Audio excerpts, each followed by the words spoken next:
Hi ಎಲ್ಲರಿಗೂ ನಮಸ್ತೆ. Welcome back to my YouTube channel ನನ್ನ ಲೋಕ.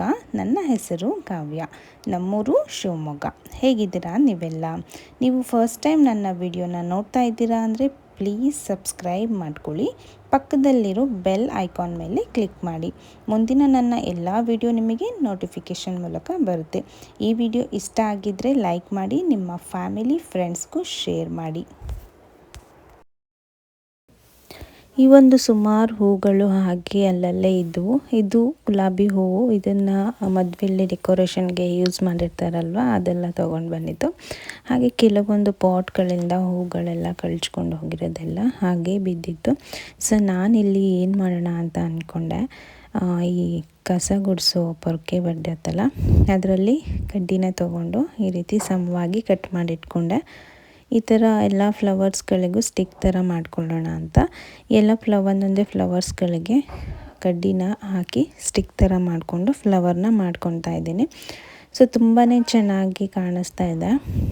ಈ ಥರ ಐಡಿಯಾಗಳು ನನಗೆ ಬರುತ್ತೋ ನಿಮಗೂ ಬರುತ್ತೋ ಅಂತ ಕಮೆಂಟ್ ಮಾಡಿ. ಸೊ ನನಗೆ ಪ್ರೌಡ್ ಫೀಲ್ ಆಗುತ್ತೆ, ನಾನೇ ಮನೆಯಲ್ಲಿ DIY ಮಾಡ್ತೀನಲ್ಲ ಅಂತ. ಸೊ ಜಸ್ಟ್ ಕಾಮಿಡಿಯಾಗಿ ಹೇಳಿದ್ದು. ನನಗಿಂತ ಟ್ಯಾಲೆಂಟೆಡ್ ಸುಮಾರು ಜನ ಇದ್ದಾರೆ. ಆ್ಯಂಡ್ ಹಾಗೆ ಈ ಮನೆಯಲ್ಲಿರೋ ಚಿಕ್ಕ ಪುಟ್ಟ ಕಸದಿಂದ ರಸನ ಮಾಡಿದ್ರೆ ಅದೊಂದು ಖುಷಿ ಫೀಲ್ ಕೊಡುತ್ತೆ. ಸೊ ಈ ರೀತಿ ನಾನು ಎಲ್ಲ ಫ್ಲವರ್ಸಿಗೆ ಈ ಥರ ಸ್ಟಿಕ್ನ ಥರ ಮಾಡಿ ಇಟ್ಟಿದ್ದೀನಿ. ಇದು ಒಂದು ಸಪ್ರೇಟಾಗಿತ್ತು. ಸೊ ಅದಕ್ಕೆ ಇದನ್ನು ಅಟ್ಯಾಚ್ ಮಾಡಿದ್ರೆ ಚೆನ್ನಾಗಿ ಕಾಣ್ಬೋದು ಅಂತ ಈ ಥರ ಎರಡು ಥರ ಫ್ಲವರ್ ಥರ ಕಾಣ್ತಾ ಇದೆ. ನಾವು ಡೈಲಿ ರಿಯಲ್ ಫ್ಲವರ್ನ ತಂದು ಇಟ್ಟು ಅದು 4-5 ದಿನಕ್ಕೆ ಹಾಳಾಗಿಬಿಡುತ್ತೆ. ಸೊ ಅದಕ್ಕಿಂತ ಈ ರೀತಿ ಆರ್ಟಿಫಿಷಿಯಲ್ ಫ್ಲವರ್ಸ್ನ ಇಟ್ಟರೆ ನೋಡೋಕ್ಕೂ ತುಂಬ ಚೆನ್ನಾಗಿ ಕಾಣಿಸುತ್ತೆ. ಈ ಥರ ಕಾಣಿಸ್ತಾ ಇದೆ ಫೈನಲ್ ಆಗಿ. ಈ ಥರ ಒಂದು ಬಾಟಲ್ ಇತ್ತು, ಲಾಸ್ಟ್ ಟೈಮು ಪಿಸ್ತಾ ಬೀಜನ ಅಂಟಿಸಿ ಪೇಂಟ್ ಮಾಡಿಟ್ಟಿದ್ದೆ, ಅದು ಒಡೆದೋಯ್ತು. ಇನ್ನೊಂದು ಬಾಟಲ್ ಇತ್ತಲ್ವ, ಅದಕ್ಕೆ ಈ ಥರ ಹಾಕಿ ಇಡ್ತಾ ಇದ್ದೀನಿ. ತುಂಬ ಚೆನ್ನಾಗಿ ಕಾಣಿಸ್ತಾ ಇದೆ. ರಿಯಲ್ ಫ್ಲವರ್ನ ತಂದು ಹಾಕಿಟ್ಟಾಗ ಅದು ಹೋಗುತ್ತೆ, ಇದು ಹೋಗಲ್ಲ. ನೋಡೋಕ್ಕೂ ತುಂಬ ಕ್ಯೂಟಾಗಿದೆ. ಈ ಥರ ಒಂದು ಫ್ಲವರ್ಸ್ಗಳನ್ನ ನಾವು ನೋಡ್ತಾ ಇದ್ದರೆ ಮೈಂಡ್ ಕೂಡ ಫ್ರೆಶಸ್ ಅನಿಸುತ್ತೆ. ಸೊ ಇದನ್ನು ಎಲ್ಲಿ ಇಡಲಿ ಅಂತ ಯೋಚನೆ ಮಾಡ್ತಾಯಿದ್ದೆ. ಇಲ್ಲಿ ಟೇಬಲ್ ಮೇಲೆ ಇಟ್ಟರೆ ಚೆನ್ನಾಗಿ ಕಾಣಿಸುತ್ತಲ್ಲ ಅಂತ ಟೇಬಲ್ ಮೇಲೆ ಇಟ್ಟು ನೋಡಿದೆ. ಆದರೆ ಲಾಸ್ಟ್ ಟೈಮ್ ನಾನು ಇಲ್ಲಿಟ್ಟೆ, ನನ್ನ ಮಗಳು ಬಂದು ಒಡೆದು ಹಾಕಿ ಗ್ಲಾಸೆಲ್ಲ ಪೀಸ್ ಆಗಿತ್ತು. ಸೊ ಅವಳು ದೊಡ್ಡೋಳಾಗಿ ಬಂದು ಅದನ್ನು ಮುಟ್ಟಬಾರ್ದು ಅಂತ ಹೇಳೋ ಅಲ್ಲಿವರೆಗೂ ಅದನ್ನು ಇಲ್ಲಿ ಏನೂ ಇಡೋಕ್ಕಾಗಲ್ಲ. ಹಾಗಾಗಿ ಟೇಬಲ್ಲು ಖಾಲಿಯಾಗಿ ಇಟ್ಟಿದ್ದೀನಿ. ಸೊ ಇಲ್ಲಿಂದ ಇದನ್ನು ಸೀದಾ ನಾನು ಅಡುಗೆ ಮನೆಗೆ ತೊಗೊಂಡು ಬಂದು ಇಲ್ಲಿಟ್ಟರೆ ಚೆನ್ನಾಗಿ ಕಾಣ್ಬೋದು ಅಂತ ಇಲ್ಲಿ ಪ್ಲೇಸ್ ಮಾಡಿ ಇಟ್ಟೆ. ನನಗೂ ಅಡುಗೆ ಮಾಡಬೇಕಾದ್ರೆ ಒಂದು ಹೊಸ ಹುಮ್ಮಸ್ಸು ಸಿಗುತ್ತೆ. ಆ ಹೂಗಳನ್ನ ನೋಡ್ತಾ ರಿಯಲ್ ಹೂಗಳನ್ನ ಹಾಕಿದಾಗ ಏನೋ ಒಂದು ಫ್ರೆಶ್ನೆಸ್ ಸಿಗುತ್ತೆ. ಈ ಥರ ಹೂಗಳು ಕೂಡ ತುಂಬ ಚೆನ್ನಾಗಿ ಕಾಣುತ್ತೆ. ನೋಡ್ತಾ ಇರ್ಬೋದು, ತುಂಬ ಚೆನ್ನಾಗಿ ಕಾಣಿಸ್ತಾ ಇದೆ. ಪಕ್ಕದಲ್ಲಿ ಒಂದು ಲೀವ್ಸ್ ಕೂಡ ಬಿಟ್ಟಿದ್ದೀನಿ. ಇದಾದಮೇಲೆ ನಾನಿಲ್ಲಿ ಬೀಟ್ರೂಟು, ಕ್ಯಾರೆಟು ಮತ್ತು ಆಮ್ಲದಿಂದ ಒಂದು ಜ್ಯೂಸನ್ನ ಮಾಡ್ಕೊಳ್ತಾ ಇದ್ದೀನಿ. ಸೊ ನನ್ನ ಪ್ರೀವಿಯಸ್ ವಿಡಿಯೋಗಳಲ್ಲಿ ನಾನು ಬೀಟ್ರೂಟ್ ಜ್ಯೂಸನ್ನ ತೊಗೊಳ್ಳೋದು ನೀವು ನೋಡಿರ್ತೀರ. ಇದು ಒಂದು ಹೆಲ್ದಿ ಡ್ರಿಂಕು. ಬೀಟ್ರೂಟಿಂದ ನಮ್ಮದು ಫೇಸ್ ಗ್ಲೋ ಆಗುತ್ತೆ ಮತ್ತು ಸ್ಕಿನ್ ಸುಕ್ಕಾಗೋದನ್ನು ತಡೆಗಟ್ಟುತ್ತೆ. ಸೊ ಇಲ್ಲಿ ನಾನು ಹೊಸದಾಗಿ ಏನೋ ಟ್ರಿಕ್ ಯೂಸ್ ಮಾಡ್ತಾಯಿದ್ದೀನಿ, ಇದು ನಿಮಗೂ ಕೂಡ ಯೂಸ್ ಆಗ್ಬೋದು. ಬೀಟ್ರೂಟ್ನ ಚಿಕ್ಕದಾಗಿ ಕಟ್ ಮಾಡಿಕೊಂಡೆ. ನೆಕ್ಸ್ಟ್ ಇಲ್ಲಿ ನೆಲ್ಲಿಕಾಯಿನ ಚಿಕ್ಕದಾಗಿ ಪೀಸ್ ಮಾಡಿಕೊಂಡು, ಕ್ಯಾರೆಟ್ ಕೂಡ ಚಿಕ್ಕ ಪೀಸ್ ಮಾಡ್ಕೊತಾ ಇದ್ದೀನಿ. ಇದಿಷ್ಟನ್ನು ಮಿಕ್ಸಿ ಜಾರ್ಗೆ ಹಾಕ್ಕೊಂಡು ಒಂದು ಚಿಕ್ಕ ಶುಂಠಿ ಪೀಸ್ನ ಕಟ್ ಮಾಡಿ ಇದಕ್ಕೆ ಸೇರಿಸ್ಕೊಂಡೆ. ಹಾಗೆ ಸ್ವಲ್ಪ ಉಪ್ಪನ್ನ ಸೇರಿಸ್ಕೊಂಡು ಒಂದು ಲೋಟ ನೀರನ್ನ ಹಾಕಿ ಇದನ್ನು ಬ್ಲೆಂಡ್ ಮಾಡ್ಕೊತಾ ಇದ್ದೀನಿ. ಇದನ್ನು ಇವತ್ತು ನಾನು ಜ್ಯೂಸ್ ಥರ ತೊಗೊತಾ ಇಲ್ಲ, ಇದನ್ನು ಐಸ್ ಕ್ಯೂಬ್ಸ್ನ ಮಾಡಿ ಇಟ್ಕೊತಾ ಇದ್ದೀನಿ. ಸೊ ಡೈಲಿ ನಾವು ಇದನ್ನು ಕಟ್ ಮಾಡಿ ಜ್ಯೂಸ್ ಮಾಡಿ ಕುಡಿಯೋಕ್ಕಿಂತ ಈ ರೀತಿ ಕ್ಯೂಬ್ಸ್ನ ಮಾಡಿಕೊಂಡು ಡೈಲಿ ತೊಗೊಳ್ಬೋದು. ಒಂದೊಂದು ಕ್ಯೂಬ್ಸ್ನ ಹಾಕಿ ಹೇಗೆ ಮಾಡ್ತಾಯಿದ್ದೀನಿ ಅಂತ. ಇದಿಷ್ಟು ಜ್ಯೂಸನ್ನ ನಾನು 1 ಲೋಟ ಹಾಕಿ ಕುಡಿತೀನಿ. ಆದರೆ ಈ ಸಲ ಈ ರೀತಿ ಐಸ್ ಮೋಲ್ಡಿಗೆ ಹಾಕಿ ಇದನ್ನು ಕ್ಯೂಬ್ಸ್ನ ಮಾಡ್ಕೊಳ್ತಾ ಇದ್ದೀನಿ. ಸೊ ಇದಕ್ಕಿಂತ ಬೆಸ್ಟ್ ಈ ಸಿಲಿಕಾನ್ ಮೋಲ್ಡ್ ಬರುತ್ತಲ್ಲ, ಅದರಲ್ಲಿ ಬೇಗನೆ ತೆಕ್ಕೊಳ್ಬೋದು. ಇವಾಗ ನಾನು ಫೀಸ್ ಮಾಡಿ ಇಟ್ಟಿದ್ದೆ, ಗಟ್ಟಿಯಾಗಿದೆ, ಬರ್ತಾ ಇಲ್ಲ ಅದು. 5 ನಿಮಿಷ ಆಗಬೇಕು. ಸೊ ಈ ರೀತಿ ಒಂದು ಪೀಸಸ್ ಎಲ್ಲ 2 ಪೀಸಸ್ನ ತೊಗೊಂಡು ನಾವು ಒಂದು ಲೋಟಕ್ಕೆ ಹಾಕಿ ಇದಕ್ಕೆ ಬಿಸಿ ನೀರನ್ನ ಹಾಕ್ಕೊಂಡ್ರೆ ಅದು ಫೀಸ್ ಆಗುತ್ತೆ. ಆ ಕರ್ಗದ ಮೇಲೆ ನಮಗೆ ಇದೇ ಸೇಮ್ ಡ್ರಿಂಕ್ ನಮಗೆ ಸಿಗುತ್ತೆ. ಸೊ ಇನ್ಸ್ಟಂಟಾಗಿ ಮಾಡ್ಕೊಳ್ಬೋದು. ಡೈಲಿ ನಾವು ಅದನ್ನು ಕಟ್ ಮಾಡಿ ಮಿಕ್ಸಿಲಿ ಹಾಕಿ ಮಾಡ್ಕೊಳ್ಳೋಕ್ಕಿಂತ ಇದು ಒಂದು ಬೆಸ್ಟ್ ಅಂತ ಹೇಳ್ಬೋದು. ಸೊ ಡೈಲಿ ನಾವು ಇದನ್ನು ಕುಡಿಯೋದ್ರಿಂದ ನಮಗೆ ತುಂಬಾ ಒಳ್ಳೆಯದಿದೆ. ಆಮ್ಲ ಕೂಡ ತಲೆ ಹೇರ್ಗೆ ಉದುರೋದಕ್ಕೆಲ್ಲ ತುಂಬ ಯೂಸ್ಫುಲ್ ಆಗುತ್ತೆ. ನೆಕ್ಸ್ಟ್ ಐಸ್ ಕ್ಯೂಬ್ ಇತ್ತಲ್ವ ಅದರಿಂದ ನಾನು ಫೇಸ್ಗೆ ಈ ರೀತಿ ಇದನ್ನು ಮಾಡ್ಕೊಳ್ತಾ ಇದ್ದೀನಿ. ಇದು ಒಂದು ತುಂಬ ಟ್ರೆಂಡಿಂಗ್ ಬಂದಿದೆ. ಐಸ್ ಕ್ಯೂಬಿಂದ ಫೇಸ್ನ ಅದರಲ್ಲಿ ಒಂದು 5 ನಿಮಿಷ ಇದನ್ನು ಮಾಡಿಟ್ಕೊಂಡು ಫೇಸ್ ಚೆನ್ನಾಗಾಗತ್ತೆ ಅಂತ. ಲಿಟ್ರಲಿ ಅದೆಲ್ಲ ಒಂದು 5 ನಿಮಿಷನೂ ಇರೋಕ್ಕಾಗಲ್ಲ, ಅಷ್ಟು ಕೋಲ್ಡಾಗಿ ತಲೆಯೆಲ್ಲ ನೋವು ಬಂದುಬಿಡುತ್ತೆ. ಸೊ ನಾನು ಒಂದು 2-3 ಸಲ ಮಾಡಿದೆ. ಅದಾದಮೇಲೆ ಕ್ಯೂಬ್ಸ್ನ ತಗೊಂಡು ಫೇಸ್ಗೆ ಈ ರೀತಿ ಮುಖ ತೊಳ್ಕೊಳ್ತೀವಲ್ವ ಆ ಥರನೇ ಮಾಡ್ಕೊತಾ ಇದ್ದೀನಿ. ತುಂಬ ಒಂಥರ ಫೇಸು ಎಷ್ಟು ಒಂಥರ ಸಾಫ್ಟ್ ಅಂತ ಅನ್ನಿಸ್ತಾ ಇದೆ ಅಂದರೆ ತುಂಬ ಚೆನ್ನಾಗಿ ಅನ್ನಿಸ್ತು ನನಗಂತೂ. ಹಾಗೆ ಇವಾಗ ನಾನು ಇಯರಿಂಗ್ಸು ಮತ್ತು ಸರಗಳನ್ನೆಲ್ಲ ಬಿಚ್ಚಿಟ್ಕೊಳ್ತಾ ಇದ್ದೀನಿ. ನಾವು ಎಲ್ಲಾದರೂ ಫಂಕ್ಷನ್ಸ್ಗೆ ಹೋಗಬೇಕಂತ ಅಂದಾಗ 1-2 ಡೇಸ್ ಬಿಫೋರ್ ನಾವು ಎಲ್ಲ ರಿಮೂವ್ ಮಾಡಬೇಕು. ಸೊ ಮನೆಯಲ್ಲಿ ನಾವು ಎಲ್ಲ ಹಾಗೆ ಇರಬೇಕು. ಆ ನೆಕ್ಸ್ಟ್ ಫಂಕ್ಷನ್ಗೆ ನಾವು ಅದನ್ನೆಲ್ಲ ವೇರ್ ಮಾಡಿದಾಗ ತುಂಬ ಚೆನ್ನಾಗಿ ಫ್ರೆಶ್ ಆಗಿ ಕಾಣುತ್ತೆ. ಈಗ ಲಿಪ್ ಬಾಮ್ ಹಾಕಿ ನಾನು ಮಾಯ್ಶ್ಚರೈಸರ್ನ ಹಾಕ್ಕೊಳ್ತಾ ಇದ್ದೀನಿ. ಸೊ ಸೆಟಾಫಿಲ್ ಮಾಯ್ಶ್ಚರೈಸರ್ನ ಯೂಸ್ ಮಾಡ್ತಾ ಇರೋದು ನಾನು. ಮಾಯ್ಶ್ಚರೈಸು ಸ್ಕಿನ್ನ ತುಂಬ ಮಾಯ್ಶ್ಚರ್ ಮಾಡುತ್ತೆ, ಡ್ರೈನೆಸ್ನ ಕಡಿಮೆ ಮಾಡುತ್ತೆ. ಆ್ಯಂಡ್ ಈ ಶೇಪಲ್ಲಿ ನಾವು ಮಸಾಜ್ ಮಾಡ್ಕೊಳ್ಬೇಕು ಫೇಸ್ಗೆ. ಅದಾದಮೇಲೆ ಒಂದು 5 ಮಿನಿಟ್ ಮಸಾಜ್ ಮಾಡಿಕೊಂಡು ನನಗೆ ಕಿಚನಲ್ಲಿ ತುಂಬ ಕೆಲಸ ಇತ್ತು ಇವತ್ತು. ಅಂದರೆ ಸ್ವಲ್ಪ ಕಿಚನ್ನ ಕ್ಲೀನ್ ಮಾಡ್ಕೊತಾ ಇದ್ದೆ. ಅದಕ್ಕಾಗಿ ಎಲ್ಲದನ್ನು ತೊಳೆದಿಟ್ಕೊಂಡಿದ್ದೆ. So full ಮೆಸ್ಸಪ್ ಆಗೋಗ್ಬಿಟ್ಟಿದೆ. ಇನ್ನು ಅಡುಗೆ ಕೂಡ ಎಲ್ಲ ಮಾಡಬೇಕು. ಇಲ್ಲೂ ಕೂಡ ಇಲ್ಲೆಲ್ಲ ನೀಟಾಗಿ ಒರೆಸ್ಕೊಂಡಿದ್ದೀನಿ, ಎಲ್ಲ ತೊಳೆದಿಟ್ಕೊಂಡಿದ್ದೀನಿ. ಇದನ್ನು ಆಮೇಲೆ ಜೋಡಿಸ್ಕೊಳ್ಬೋದು. ಸೊ ಇವಾಗ ಬಾಕ್ಸ್ಗಳನ್ನೆಲ್ಲ ಒರೆಸ್ಕೊಳ್ಬೇಕು. ಫುಲ್ ಏನು ತೊಳ್ಕೊಳ್ಳೋಕೆ ಹೋಗ್ತಾ ಇಲ್ಲ, ಹಾಗೆ ಒರೆಸಿಟ್ಕೊತೀನಿ ಸೋಪಿನ ನೀರು ಹಾಕಿ. ಚಿಕ್ಕ ಪುಟ್ಟದೆಲ್ಲ ತೊಳೆದಿಟ್ಕೊಂಡಿದ್ದೀನಿ. ಮತ್ತು ಇಲ್ಲಿ ಕೆಳಗಡೆನೂ ಕೂಡ ತುಂಬಾ ಧೂಳಾಗಿದೆ, ಎಲ್ಲ ನೀಟಾಗಿ ಒರೆಸ್ಕೊಳ್ಬೇಕು. ಇವಾಗ ಅದೆಲ್ಲ ಕ್ಲೀನ್ ಮಾಡಿಕೊಂಡು ಬಂದೆ. ನೆಕ್ಸ್ಟ್ ಇವಾಗ ನನ್ನ ಸೆಲ್ಫ್ ಕೇರ್ನ ನಾನು ಮಾಡ್ಕೊಳ್ತಾ ಇದ್ದೀನಿ. ನಾವು ಮಂತ್ಲಿ ಒಂದ್ಸಲಿ ಆದರೂ ಸೆಲ್ಫ್ ಕೇರ್ ಮಾಡ್ಕೊಳ್ಳೇಬೇಕು. ಯಾಕಂದರೆ ನಮ್ಮ ಹೇರು, ನಮ್ಮ ಸ್ಕಿನ್ನು ತುಂಬ ಇಂಪಾರ್ಟೆಂಟು. ನಾವು ಮನೆ ಕೆಲಸಗಳನ್ನ ಮಾಡಿಕೊಂಡು ನಮ್ಮ ಇದನ್ನು ನಾವು ಮಾಡ್ಕೊಳ್ಳೋದು ಮರ್ತು ಬಿಡ್ತೀವಿ. ಸೊ ನಾವು ಚೆನ್ನಾಗಿರಬೇಕು, ನಾವು ಚೆನ್ನಾಗಿ ಕಾಣಿಸ್ಬೇಕು ಅಂದರೆ ಇದನ್ನೆಲ್ಲ ನಾವು ಮಾಡ್ಕೊಳ್ಬೇಕಾಗತ್ತೆ. ಸೊ ಏನಾದರೂ ಫಂಕ್ಷನ್ ಅಂತ ಇದ್ದಾಗ ಇದನ್ನು ಮಾಡಿಕೊಂಡ್ರೆ ಒಳ್ಳೆಯದು. ನಾನಿಲ್ಲಿ ಮತ್ತೆ ಫೇಸ್ ವಾಶ್ನ ಮಾಡ್ಕೊಂಡು ಬಂದೆ. ಇದು ಒಂದು ಕ್ಯಾಂಡಲ್ನ ತರಿಸಿದ್ದೆ. ಸೊ ಇದು ಒಂಥರ ಫ್ರೆಶ್ ಫೀಲ್ ಕೊಡುತ್ತೆ ನಮಗೆ ರೂಮಲ್ಲಿ ಹಚ್ಚಿಟ್ಟಾಗ. ಹಾಗೆ ಇವಾಗ ನಾನು ಹೇರ್ ಆಯಿಲ್ನ ಮಾಡ್ಕೊತಾ ಇದ್ದೀನಿ. ನಾನು ಲಾಸ್ಟ್ ಟೈಮೇ ಹರ್ಬಲ್ ಹೇರ್ ಆಯಿಲ್ನ ಮಾಡಿಟ್ಕೊಂಡಿದ್ದೆ ಮನೆಯಲ್ಲೇ. ನೀವು ನನ್ನ ವೀಡಿಯೋಸ್ನಲ್ಲಿ ಇದೇ ಚೆಕ್ ಮಾಡ್ಬೋದು. ಇವಾಗ ಹೇರ್ನ ಪಾರ್ಟಿಷನ್ನ ಮಾಡಿಕೊಂಡು ಸ್ವಲ್ಪ ಸ್ವಲ್ಪ ಆಯಿಲ್ನ ಹಾಕಿ ಹೇರ್ಗೆ ಮಸಾಜ್ ಕೊಟ್ಕೊತಾ ಇದ್ದೀನಿ. ಸೊ ಸಾಕಷ್ಟು ಜನ ನಿಮ್ಮ ಸಿಲ್ಕಿ ಹೇರ್ ಬಗ್ಗೆ ಹೇಳಿ ಅಂತ ಕೇಳಿದರು. ನಂದು ಹೇರ್ ಬಂದು ಟ್ರೀಟ್ಮೆಂಟ್ ಹೇರು, ಕೆರಾಟಿನ್ ಟ್ರೀಟ್ಮೆಂಟ್ನ ಮಾಡಿಸಿದ್ದೆ. ತುಂಬಾ ಹೇರ್ ಫಾಲ್ ಆಗುತ್ತೆ. ಇದಂತೂ ಬ್ಯಾಡ್ ಅಂತ ನಾನು ಹೇಳ್ಬೋದು. ದಯವಿಟ್ಟು ಯಾರು ಮಾಡ್ಸೋಕೆ ಹೋಗ್ಬಿಡಿ. ನಾನು ಒಂದ್ಸಲ ಮಾಡಿಸ್ತಾ ಇದ್ದೀನಲ್ವ, ಸೊ ಅದು ಅರ್ಧ ಕರ್ಲಿ ಅರ್ಧ ಸ್ಟ್ರೈಟ್ ಇದೆ, ಚೆನ್ನಾಗಿ ಕಾಣಿಸಲ್ಲ ಅಂತ ನಾನು ಪದೇ ಪದೇ ಮಾಡಿಸ್ಕೊತಾ ಇದ್ದೀನಿ. ಬಟ್ ತುಂಬ ಹೇರ್ ಫಾಲ್ ಆಗುತ್ತೆ. ಅದು ಮೇಂಟೈನ್ ಮಾಡಬೇಕಾಗುತ್ತೆ. ಶಾಂಪೂ ಕಂಡೀಷ್ನರ್ ಎಲ್ಲ ತುಂಬ ಚೆನ್ನಾಗಿ ಮೇಂಟೈನ್ ಮಾಡಬೇಕು.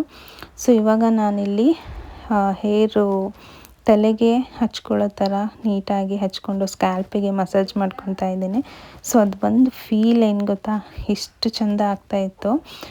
ಅದೇ ಯಾರಾದರೂ ಒಬ್ಬರು ಮಸಾಜ್ ಮಾಡೋರು ಇದ್ದಿದ್ದರೆ ಇನ್ನೂ ಚೆಂದ ಆಗೋದು, ಅಲ್ಲೇ ನಿದ್ದೆ ಬಂದುಬಿಡೋದು ಅನಿಸುತ್ತೆ. ಸೊ ಹೀಗೆ ಎಲ್ಲ ಸ್ಕ್ಯಾಲ್ಪಿಗೆ ನೀಟಾಗಿ ಆಯಿಲ್ನ ಅಪ್ಲೈ ಮಾಡಿಕೊಂಡು ಹೇರ್ ಆಯಿಲ್ನ ಮಾಡ್ಕೊತಾ ಇದ್ದೀನಿ.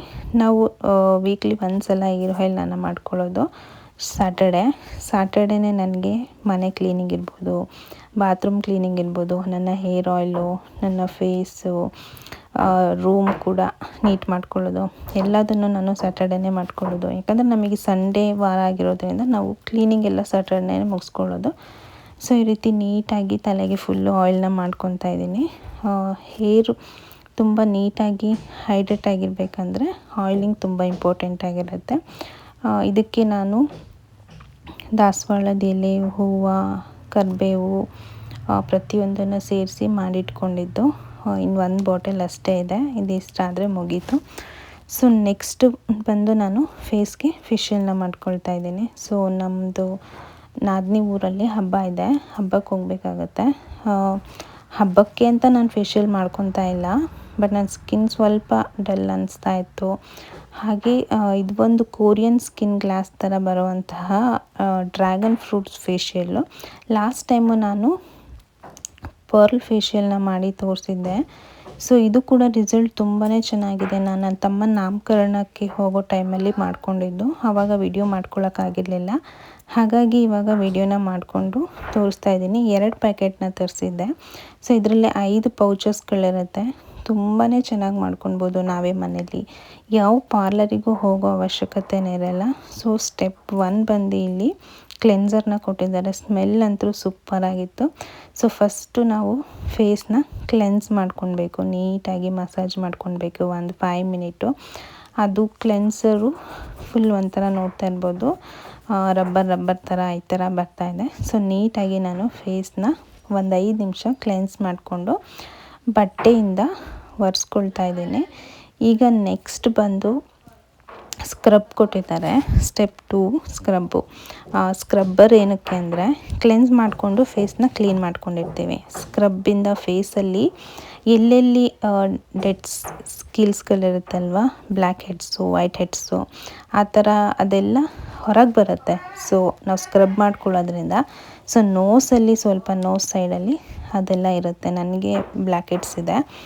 ಸೊ ನೀಟಾಗಿ ಇದನ್ನು ಮಾಡಿಕೊಂಡು ಕ್ಲೀನಾಗಿ ಸ್ಕ್ರಬ್ ಮಾಡ್ಕೊಳ್ಬೇಕು ಫೇಸು. ತುಂಬ ತಿಕ್ಕಬಾರ್ದು, ಫೇಸು ರ್ಯಾಷಸ್ ಆಗಿಬಿಡುತ್ತೆ. ಸೊ ಲೈಟಾಗಿ ಸ್ಕ್ರಬ್ ಮಾಡಿಕೊಂಡು ಫೇಸ್ನ ನೀಟಾಗಿ ಮಸಾಜ್ ಮಾಡಿ, ನಂತರ ಸ್ವಲ್ಪ ಹಸಿ ಮಾಡಿಕೊಂಡು ಬಟ್ಟೆನ ಅದನ್ನು ಕ್ಲೀನಾಗಿ ಫೇಸ್ನ ಒರೆಸ್ಕೊಳ್ತಾ ಇದ್ದೀನಿ. ಸೊ ನಾವು ಫೇಸ್ಗೆ ಅಷ್ಟೇ ಎಲ್ಲ ನೆಕ್ಕು ಕೂಡ ಮಾಡ್ಕೊಳ್ಬೇಕಾಗತ್ತೆ. ಇದು ಆದಮೇಲೆ ಬಂದು ಟೋನರು. ಇದೊಂದು ಸಿಲಿಕಾನ್ ಬೇಸಲ್ಲಿದೆ. ತುಂಬಾ ಒಂಥರ ಫೀಲ್ ಕೊಡ್ತಾಯಿತ್ತು, ಹಚ್ಕೊಳ್ಳೋಕ್ಕೆ ತುಂಬ ಚೆನ್ನಾಗಿ ಅನಿಸ್ತಾಯಿತ್ತು. ಸೊ ನಾವು ಫೇಸ್ನ ಅಪ್ವರ್ಡ್ಸಲ್ಲಿ ಮಾಡ್ಕೊಳ್ಬೇಕು, ಡೌನ್ವರ್ಡ್ಸಲ್ಲಿ ಮಾಡಬಾರ್ದು. ಅಪ್ವರ್ಡ್ಸಲ್ಲಿ ನೀಟಾಗಿ ಮಸಾಜ್ ಮಾಡಿ ಹಾಗೆ ನೆಕ್ಕಿಗೆ ಎಲ್ಲ ನೀಟಾಗಿ ಹಚ್ಕೊಂಡೆ. ಅದಾದಮೇಲೆ ಮತ್ತೆ ಒರೆಸ್ಕೊಂಡು 4th ಬಂದು ನಮಗಿಲ್ಲಿ ಕ್ರೀಮ್ ಬೇಸಸ್ ಕೊಟ್ಟಿದ್ದಾರೆ. ಕ್ರೀಮ್ ಬೇಸಸ್ ಥರ ಇದನ್ನು ಅಪ್ಲೈ ಮಾಡ್ಕೊಳ್ಳೋದು. ಇದನ್ನು 10 ಮಿನಿಟ್ಸ್ ಬಿಡಬೇಕು. ಸೊ ನಾನಿಲ್ಲಿ ನೀಟಾಗಿ ಕಣ್ಣಿಗೆ ಬಿಟ್ಟು ಫುಲ್ಲು ಫೇಸ್ಗೆ ಮತ್ತು ನೆಕ್ಕಿಗೆ ಅಪ್ಲೈ ಮಾಡಿಕೊಂಡು ನಾನು ಕಸ ಹೊಡ್ಕೊಂಡು ಬಂದೆ. ಯಾಕಂದರೆ ನಾನು ಇದನ್ನು ಸಂಜೆ ಮಾಡ್ಕೊತಾ ಇರೋದು. ಇದು ಒಂದು 10 ಮಿನಿಟ್ಸು ಬಿಟ್ಕೊಳ್ಬೇಕು. ಹಾಗಾಗಿ ನಾನು ಕಸ ಗುಡಿಸಿ ಮಾಡ್ಕೊಂಡು ಬರೋ ಅಷ್ಟೊತ್ತಿಗೆ ನೋಡ್ತಾ ಇರ್ಬೋದು ಸ್ವಲ್ಪ ಡ್ರೈ ಅನಿಸಿದೆ. ಇವಾಗ ನಾನು ಫೇಸಿಗೆ ನೀಟಾಗಿ ನೀರನ್ನ ತೊಗೊಂಡು ಫೇಶಿಯಲ್ ಮಾಡ್ತಾರಲ್ವ ಪಾರ್ಲರವರು, ಆ ಥರ ನೀಟಾಗಿ ಮಾಡಿಕೊಂಡು ನೆಕ್ಸ್ಟ್ ನಾನು ಮತ್ತೆ ಕಾಟನ್ ಬಟ್ಟೆಯಲ್ಲಿ ಇದನ್ನು ಒರೆಸ್ಕೊಂಡು ಲಾಸ್ಟ್ ಸ್ಟೆಪ್ ಬಂದು 5 ಇದು ಪ್ಯಾಕು, ಫೇಶಿಯಲ್ ಪ್ಯಾಕ್ ಹಾಕ್ತಾರಲ್ವ, ಇದನ್ನು 15 to 20 ಮಿನಿಟ್ಸ್ನ ಡ್ರೈ ಆಗೋದಕ್ಕೆ ಬಿಡಬೇಕು. ಇವಾಗ ಇದನ್ನು ನೀಟಾಗಿ ಹಚ್ಚಿ ಸ್ವಲ್ಪ ನಾವು ರೆಸ್ಟ್ ಮಾಡ್ಬೋದು, ಇಲ್ಲಾಂದರೆ ಏನಾದರೂ ಮಾಡ್ಬೋದು. ನಾನು ಫೋನ್ ನೋಡ್ಕೊತಾ ಇದ್ದೆ, ಅಂದರೆ ಇಲ್ಲ ವೀಡಿಯೋಸ್ಗಳೆಲ್ಲ ಹೇಗೆ ಬಂದಿದೆ ನಾನು ಮಾಡ್ಕೊಂಡಿರೋದು ಅಂತ ಚೆಕ್ ಮಾಡ್ಕೊತಾ ಇದ್ದೆ. ಇದು ಆದಮೇಲೆ ಸ್ವಲ್ಪ ಡ್ರೈ ಆಗ್ತಾ ಬಂತು, ನಾನು ತೋರಿಸ್ತೀನಿ. ಈ ಥರ ಒಣಗ್ತಾ ಇದೆ ನೋಡ್ತಾ ಇರ್ಬೋದು, ಅಲ್ಲಲ್ಲೇ ಸ್ವಲ್ಪ ಸ್ವಲ್ಪ ಹಸಿ ಕೂಡ ಇದೆ. ಈ ಥರ ಒಣಗಿದ ಮೇಲೆ ಇದನ್ನು ಫೇಸ್ ವಾಶ್ ಮಾಡ್ಕೊಂಡು ಬಂದೆ. ಫೇಸ್ ಸ್ವಲ್ಪ ಗ್ಲೋ ಅಂತ ಅನ್ನಿಸ್ತಾ ಇದೆ ನನಗೆ. ಇನ್ನೊಂದು 2-3 ಡೇಸಿಗೆ ಇನ್ನೂ ಚೆನ್ನಾಗಾಗುತ್ತೆ ಫೇಸು. ಇದಾದಮೇಲೆ ನಾನಿಲ್ಲಿ ಆನ್ಲೈನಲ್ಲಿ ಈ ಫೇಶಿಯಲ್ ವ್ಯಾಕ್ಸ್ ಪೌಡರ್ನ ತೊಗೊಂಡಿದ್ದೆ. ಸೊ ಇನ್ಸ್ಟೆಂಟಾಗಿ ಹೇರ್ ರಿಮೂವ್ ಆಗುತ್ತೆ, ಪೇನ್ಲೆಸ್ ವ್ಯಾಕ್ಸ್ ಪೌಡರ್ ಅಂತ ಇದು ಹೇಗೆ ವರ್ಕ್ ಮಾಡುತ್ತೆ ಅಂತ ನೋಡಿದ್ದೀನಿ. ಸೊ ಇದು ಹೇಗೆ ವರ್ಕ್ ಮಾಡುತ್ತೆ ಅಂತ ಈಗ ನೋಡೋಣ.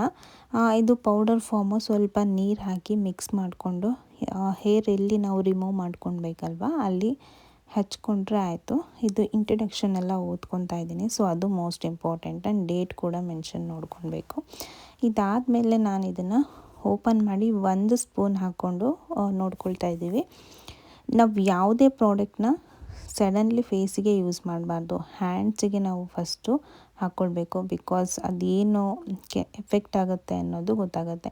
ಸೊ ಇಲ್ಲಿ ನಾನು 1 ಸ್ಪೂನಿಗೆ ಸ್ವಲ್ಪನೇ ನೀರು ಸೇರಿಸ್ಕೊಂಡು ಒಂದು ಕನ್ಸಿಸ್ಟೆನ್ಸಿನ ಮಾಡಿಕೊಂಡೆ. ಸೊ ಸ್ಮೆಲ್ ಒಂಥರ ಬ್ಯಾಡಾಗಿ ಬರ್ತಾಯಿತ್ತು, ಅದಕ್ಕೆ ಸ್ವಲ್ಪ ಭಯ ಆಯಿತು ಫೇಸಿಗೆ ಹಾಕೋಕ್ಕೆ. ನಾನಿಲ್ಲಿ ಹ್ಯಾಂಡಿಗೆ ಹಾಕ್ಕೊಳ್ಳೋಣ ಅಂತ ಇಲ್ಲಿ ನೋಡ್ತಾ ಇರ್ಬೋದು, ಹೇರ್ಸ್ ಕಾಣಿಸ್ತಾ ಇದೆಯೋ ಇಲ್ವೋ ಗೊತ್ತಿಲ್ಲ. ಬಟ್ ಇಲ್ಲಿ ಸ್ವಲ್ಪ ಹಾಕ್ಕೊಂಡು ಅದನ್ನು ಕ್ಲೀನಾಗಿ ಸ್ಪೂನಲ್ಲೇ ಇದು ಮಾಡ್ಕೊತಾ ಇದ್ದೀನಿ. ಅಲ್ಲಿ ನನಗೆ ಆನ್ಲೈನಲ್ಲಿ ಕೊಟ್ಟಾಗ ಬ್ರಷ್ ಕೂಡ ಇತ್ತು, ಬ್ರಷ್ ಕೂಡ ಬಂದಿರಲಿಲ್ಲ. ಸೊ ಇದು ಡ್ರೈ ಆಗೋಕ್ಕೆ ಬಿಟ್ಟೆ ಒಂದು 5 ನಿಮಿಷ. ಹೇರ್ಸ್ ಎಲ್ಲ ಆಲ್ರೆಡಿ ಸತ್ತೋಗುತ್ತಲ್ಲ ಆ ಥರ ಕಾಣಿಸ್ತಾ ಇತ್ತು, ಫುಲ್ ಡ್ರೈ ಆಗಲಿಲ್ಲ. ನಂಗೆ ಅದೇನೋ ಒಂಥರ ಅನಿಸ್ತಾಯಿತ್ತು, ಸ್ಮೆಲ್ಲಿಗೆ ನಂಗೆ ಇಟ್ಕೊಳ್ಳೋಕ್ಕೆ ಆಗಲಿಲ್ಲ. ಹಾಗಾಗಿ ನಾನು ಹ್ಯಾಂಡ್ ವಾಶ್ ಮಾಡ್ತಾಯಿದ್ದೀನಿ. ಈ ರೀತಿ ನೀರಲ್ಲಿ ಸಿಂಕಲ್ಲಿ ನೀರನ್ನ ಬಿಟ್ಟೆ, ಹೇರ್ಸ್ ಎಲ್ಲ ಹೋಗುತ್ತೇನೋ ಅಂದ್ಕೊಂಡೆ. ಒಂದು ಸಲ ಇದು ಫೇಕ್ ಅಂತ ಅನಿಸ್ಬಿಡ್ತು. ಆಮೇಲೆ ಬಂದು ಇಲ್ಲಿ ಒಂದು ಟವಲಿಂದ ಈ ಥರ ನೀಟಾಗಿ ಒರೆಸ್ಕೊಂಡ ತಕ್ಷಣ ಹೇರೆಲ್ಲ ರಿಮೂವ್ ಆಯಿತು. ಇದೇನು ಫೇಕ್ ಅಲ್ಲ, ಹೋಗುತ್ತೆ ಹೇರ್ಸ್ಗಳೆಲ್ಲ. ಬಟ್ ಸ್ಮೆಲ್ ನನಗೆ ಅದು ಒಂಥರ ಅನಿಸ್ತಾಯಿತ್ತು. ಆ ಸ್ಮೆಲ್ಲಿಗೆ ಇಟ್ಕೊಳಕ್ಕಾಗಿಲ್ಲ. ಫೇಸಿಗೆ ಹಚ್ಕೊಂಡ್ರೆ ಹೆಂಗಪ್ಪ ಇರೋದು ಅಂತ ಅಂದ್ಕೊಂಡು ಬಟ್ ಟ್ರೈ ಮಾಡಿದೆ. ಫೇಸಿಗೆ ನಾನು ಹಚ್ಕೊತಿದ್ದಂಗೆ ನನಗೆ ಈ ಕಡೆ ಸೈಡು ಫೇಸು ಸ್ವಲ್ಪ ಉರಿ ಬರೋಕ್ಕೆ ಸ್ಟಾರ್ಟ್ ಆಯಿತು. ಸೊ ಆದರೂ ಏನೋ ಒಂದು ಮಾಡ್ತಾಯಿದ್ದೀನಿ, ಫಂಕ್ಷನ್ ಬೇರೆ ಇದೆ, ಏನಾಗುತ್ತೋ ಗೊತ್ತಿಲ್ಲ ಫೇಸು. ಬಟ್ ಫೇಸಲ್ಲಿ ಹೇರ್ಸ್ಗಳೆಲ್ಲ ರಿಮೂವ್ ಆದರೆ ಫೇಸು ಗ್ಲೋ ಕಾಣುತ್ತೆ. ನಾವು ಹಚ್ಚಿರೋ ಪ್ರಾಡಕ್ಟ್ಗಳು ಕೇಕಿ ಆಗೋಲ್ಲ. ಸೊ ಇದರಿಂದ ಫೇಸಲ್ಲಿರೋ ಹೇರ್ಸ್ನ ರಿಮೂವ್ ಮಾಡ್ತಾರೆ. ಬಟ್ ಪದೇ ರಿಮೂವ್ ಮಾಡಿದ್ರೆ ಹೇರು ಜಾಸ್ತಿ ಗ್ರೋತ್ ಆಗುತ್ತೆ ಅಂತ ಹೇಳ್ತಾರೆ. ಸೊ ಇದು ಒಂದು ಸಲ ಈ ಥರ ಟ್ರೈ ಮಾಡ್ತಾಯಿದ್ದೀನಿ. ನೆಕ್ಸ್ಟ್ ಟೈಮ್ ಇದನ್ನು ಯೂಸ್ ಮಾಡಲ್ಲ. ಆ್ಯಂಡ್ ಇದು ಸ್ಮೆಲ್ಲು ಕೆಟ್ಟದಾಗಿದೆ, ಮತ್ತು ನನಗೆ ಫೇಸ್ ಕೂಡ ಉರಿ ಬಂತು. ನಾನು ಇಲ್ಲಿ ಕ್ಯಾಮ್ರಾ ನೋಡ್ಕೊತ ಮತ್ತೆ ನನ್ನ ಐಬ್ರೋ ಎಲ್ಲ ಔಟ್ ಮಾಡ್ಕೊಂಡು ಬಿಡ್ತೀನೇನೋ ಅಂತ ಹೋಗಿ ಕನ್ನಡಿಯಲ್ಲಿ ನೀಟಾಗಿ ಫೇಸೆಲ್ಲ ಹಚ್ಕೊಂಡು ಬಂದು ಇನ್ನೊಂದು ಸ್ವಲ್ಪ ಈ ಕಡೆ ಇತ್ತು ಅಲ್ಲಿಗೆ ಕ್ಲೀನಾಗಿ ಹಚ್ಚಿ ಒಂದು 10 ಮಿನಿಟ್ಸ್ ಇದನ್ನು ಬಿಟ್ಕೊಂಡೆ. ನಂಗೆ ಸ್ಮೆಲ್ಲಿಗೆ ಇರೋಕ್ಕೆ ಆಗ್ತಾಯಿರಲಿಲ್ಲ. ಸೊ ಹಾಗಾಗಿ ಬಂದಿಲ್ಲಿ ವೆಟ್ ವೈಪ್ಸ್ ಇರುತ್ತಲ್ಲ ಅದರಿಂದ ರಿಮೂವ್ ಮಾಡ್ಕೊಳ್ತಾ ಇದ್ದೀನಿ. ಹೇರ್ಸ್ ಏನೋ ರಿಮೂವ್ ಆಗ್ತಾಯಿದೆ. ಸೊ ಇದು ನಾವು ಐಬ್ರೋ ಥರನೂ ಯೂಸ್ ಮಾಡ್ಬೋದು ಅನಿಸುತ್ತೆ. ನೋಡಿ ಇಲ್ಲಿ ಒಂದು ಲೈನ್ ಎಳೆದೆ, ಐಬ್ರೋಯಿಂದ ಒಂದು ಲೈನ್ ಹಾಗೆ ಹೋಯಿತು. ಸೊ ಇದು ಒಂಥರ ತುಂಬ ತಿಕ್ಕಾಗಿ ಹಾಕ್ಕೊಂಡ್ಬಿಟ್ಟಿದ್ದೇನೆ ಅನಿಸುತ್ತೆ. ಇದನ್ನು ನೀಟಾಗಿ ಫುಲ್ಲು ತೆಗೆದು ನಮಗೆ ಫೇಸ್ ತೊಳ್ಕೊಳ್ಬೇಕಾದ್ರೆ ಪೌಡ್ರು ಐಬ್ರೋಗೆಲ್ಲ ಬಂದು ಎಲ್ಲ ಐಬ್ರೋ ಹೋಗ್ಬಿಡುತ್ತೆ ಅಂತ ಒಂದು ಭಯ ಆಯಿತು. ಸೊ ಇದನ್ನು ನೀಟಾಗಿ ನಾನು ತೆಗೆದು ಫೇಸ್ನ ವಾಶ್ ಮಾಡ್ಕೊಂಡು ಬರ್ತೀನಿ. ಫೇಸ್ ವಾಶ್ ಮಾಡ್ಕೊಂಡು ಬಂದಮೇಲೆ ಎಲ್ಲೆಲ್ಲಿ ಹೇರ್ ರಿಮೂವ್ ಹೋಗಿದೆ ಅಂತ ಗೊತ್ತಾಗುತ್ತೆ. ಫೇಸ್ ವಾಶ್ ಆಯಿತು, ನನಗಂತೂ ಸಖತ್ ಭಯ ಆಗ್ತಾಯಿತ್ತು, ಎಲ್ಲಿ ರ್ಯಾಷಸ್ ಆಗಿಬಿಟ್ಟಿದೆಯೋ, ಫೇಸ್ ಏನಾಗ್ಬಿಟ್ಟಿದೆಯೋ ಅಂತ. ನನಗೆ ಇಲ್ಲಿ ಚಿನ್ ಕೆಳಗೆ ಹಾರ್ಮೋನ್ ಇಂಬ್ಯಾಲೆನ್ಸಿಂದ ಇಲ್ಲ ಅನ್ವಾಂಟೆಡ್ ಹೇರ್ಸ್ ಬೆಳೆಯುತ್ತೆ. ಸೊ ಅದು ಕೂಡ ರಿಮೂವ್ ಆಗಿದೆ. ಫೇಸಲ್ಲಿ ಕೂಡ ರಿಮೂವ್ ಆಗಿದೆ ಚೆನ್ನಾಗಿ, ಆದರೆ ಸ್ವಲ್ಪ ಉರಿ ಅಂತ ಅನ್ನಿಸ್ತಾ ಇದೆ. ಚೆನ್ನಾಗಾಗಿದೆ. ಎಲ್ಲಿ ಹೇಗಾಗಿದೆ ಅಂತ ನಾನು ತೋರಿಸ್ತೀನಿ. ಸೊ ಕೆನ್ನೆ ಭಾಗದಲ್ಲಿ ಹೇರ್ಸ್ಗಳು ಸ್ವಲ್ಪ ಜಾಸ್ತಿ ಇತ್ತು. ಇಲ್ಲಿ ಕರೆಕ್ಟಾಗಿ ಒಂದು ಲೇಸರಿಂದ ತೆಗ್ದಂಗಿದೆ ನೋಡ್ತಾ ಇರ್ಬೋದು. ಅಲ್ಲಿ ಅರ್ಧಕ್ಕೆ ಹೇರ್ಸ್ ಕಟ್ಟಾಗಿದೆ. ಸೊ ತುಂಬ ಚೆನ್ನಾಗಿ ಹೋಗಿದೆ ಹೇರು. ಸ್ಮೆಲ್ ಬಂದು ಬ್ಯಾಡ್ ಇಲ್ಲ ಅಂದಿದ್ರೆ ಒಂದು ಒಳ್ಳೆ ಗುಡ್ ಪ್ರಾಡಕ್ಟ್ ಅಂತ ಹೇಳ್ಬೋದು. ಸೊ ನೀವು ಕೂಡ ಟ್ರೈ ಮಾಡಿ, ಬಟ್ ಬಿ ಕೇರ್ಫುಲ್, ಫೇಸ್ಗೆ ಹಾಕಬೇಡಿ. ಸೊ ಒಳ್ಳೆ ಕಡೆ ಬೈ ಮಾಡಿ ತೊಗೊಂಡು ಯೂಸ್ ಮಾಡಿಕೊಂಡ್ರೆ ಚೆನ್ನಾಗಿರುತ್ತೆ. ಇಲ್ಲಿಗೆ ಈ ವ್ಲಾಗ್ನ ಎಂಡ್ ಮಾಡ್ತಾ ಇದ್ದೀನಿ. ಈ ವ್ಲಾಗ್ ಎಲ್ಲ ಇಷ್ಟ ಆಗಿದ್ದಲ್ಲಿ ಒಂದು ಲೈಕ್ ಮಾಡಿ, ನಿಮ್ಮ ಅನಿಸಿಕೆ ಏನಂತ ಕಮೆಂಟ್ ಮಾಡಿ. ನೆಕ್ಸ್ಟ್ ವ್ಲಾಗಲ್ಲಿ ಸಿಗೋಣ. ಟೇಕ್ ಕೇರ್, ಬಾಯ್.